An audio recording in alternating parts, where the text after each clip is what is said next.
আসসালামু আলাইকুম। নতুন শিক্ষাবর্ষে ২০২৫-এ আমাকে অনেক গার্ডিয়ানরাই বলেছে যে, "স্যার এখনো আমরা বই পাইনি, কিভাবে পড়বো?" তাই ৮ম শ্রেণীর বেশিরভাগ স্টুডেন্ট এবং 9-10 স্টুডেন্ট যারা আছে তারা বেশি আমাকে বলছে যে, "স্যার 3 থেকে 7 পর্যন্ত বই দেওয়া হয়ে গেছে। তারা পড়তেছে কিন্তু আমাদের ছেলেমেয়েদের বই তো এখনো আমরা পাইনি। কিভাবে আমরা পড়বো?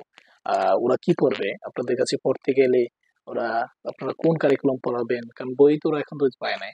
তা ওরা ২-১ টা বই হয়তো পেয়েছে বা অনেক স্কুলে ২-৩ টা বই ওদের দেওয়া হয়েছে। কিন্তু মেক্সিমাম স্টুডেন্টই বই পেতে, পেতে ফেব্রুয়ারি মাসের ১৫ তারিখ হয়ে যেতে পারে, বেশিও লাগতে পারে।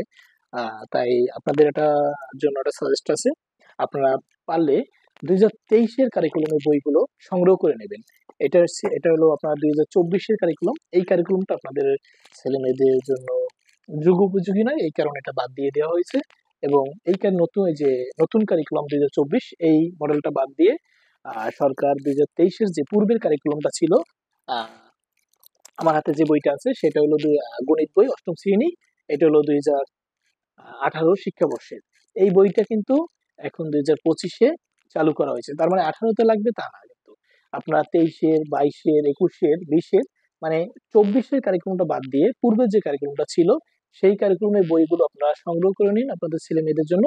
এবং কারণ বই পেতে, পেতে দেখা যাবে ওদের আ ২ মাসও চলে যেতে পারে। দেখা যায় ২ মাসে কিন্তু অনেক ছেলেমেয়েরা কিন্তু আগায় যায়। কারণ অনেক স্টুডেন্ট আছে, অনেক অভিভাবক আছে তারা পূর্বের বইগুলো সংগ্রহ করে তাদের ছেলে-মেয়েদের পড়াতেছে। কিন্তু আপনারা এই বিষয়টা অবগত না থাকার কারণে হয়তো বইগুলো সংগ্রহ করতে পারেননি। এই কারণে আপনাদের ছেলে-মেয়ে কিন্তু ২ মাস পিছনে পড়ে যাবে। আর দেখা যাবে আ ৯ মাসের ১২ মাসের ভিতর কিন্তু ৯ মাস পড়াশোনা, ৯ মাস ১১ মাস পড়াশোনা হয়।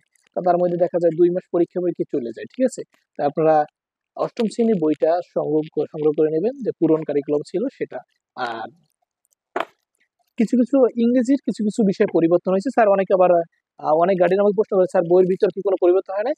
আমি বলব যে গণিত বইটা আমি সম্পূর্ণ দেখেছি। এই গণিত বইয়ের ভিতর কোনো পরিবর্তন হয় নাই। আপনার প্যাটার্ন থেকে শুরু করে তথ্য-উপাত্ত পর্যন্ত করে ফার্স্ট টু লাস্ট সম্পূর্ণ সেম। বইয়ের মধ্যে কোনো পাতা পরিবর্তন হয় নাই।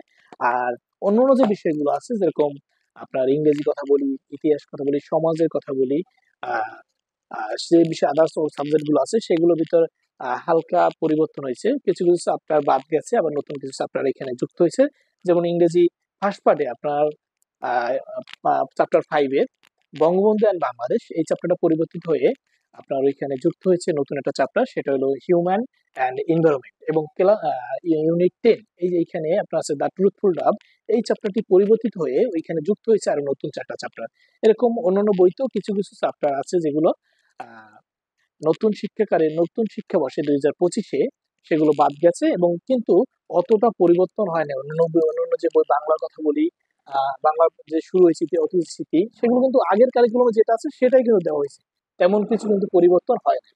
হয়তো মুজিবের কিছু কথা বাদ গেছে, নতুন কিছু কথা ওইখানে যুক্ত হয়েছে এবং গণ-অভ্যুত্থানের কিছু কথা এখানে যুক্ত হয়েছে। আপনারা আশা করি সময়টাকে অপচয় না করে ওই বইটা যদি আপনারা পড়ান আপনাদের কিন্তু 96% আমি যত রিয়ালাইজ করে দেখলাম 96% পূর্বের কারিকুলামের যেগুলো আছে আর 4% আপনার পরিবর্তন হয়েছে যেখানে নতুন কিছু যুক্ত হয়েছে সেটা আপনার ইচ্ছা করলে পিডিএফ বা আপনার অনলাইন থেকে দেখে নিতে পারেন এবং সেগুলো আহ, মুখ মানে সেগুলো ডিলিট করে আপনার নতুন যে চ্যাপ্টার গুলো আছে বা সেগুলো সরিয়ে নতুন যে চ্যাপ্টার গুলো আছে সেগুলো আপনারা মানে পড়ে যাবেন যেগুলো আছে। ঠিক আছে? ধন্যবাদ সবাইকে। আশা করি বুঝতে পারছেন। তাই এই নিয়ে আর কোনো কনফিউশন নেই। আপনারা খুব শীঘ্রই বইগুলো সংগ্রহ করে নিন এবং আপনার ছেলেকে পড়ার টেবিলে পড়তে বসান। ধন্যবাদ সবাইকে।